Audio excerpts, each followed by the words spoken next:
रुकू रुकू रुकू कत जाय छियै कत जाय छी काम पर। नहीं करू एहन काम, सब दिन यहाँ काम रह गेल अहाँ के। कौन बात भेलै? नहीं जाओ ना, लोग कथी कहते हमरा जे आलू नहीं रहत जाओ जा ना। करबे की छोड़ू जा दिया।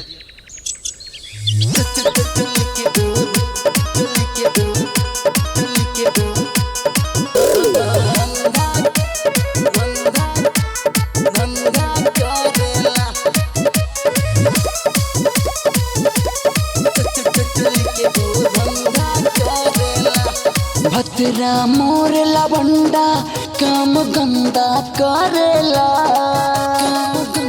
सखी का बताएं, भतरा मोर लवंडा काम गंदा करेला। सखी रे चोली के उधंधा करेला। सखी रे भतरा ता चोली के धंधा करेला।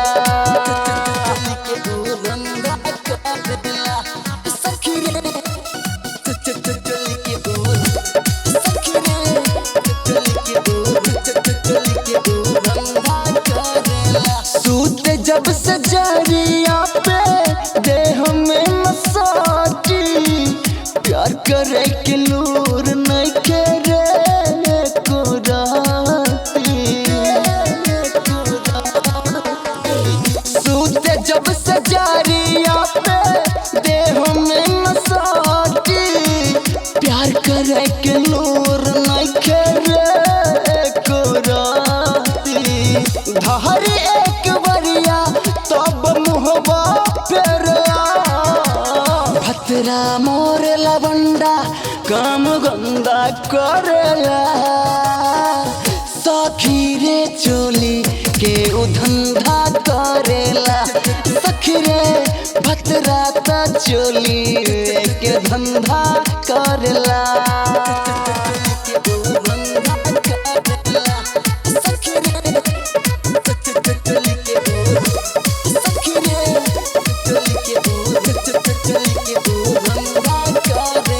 राइटर हरे राम करेला बाती, दहिया के हमारा देवेला दुर्गाती।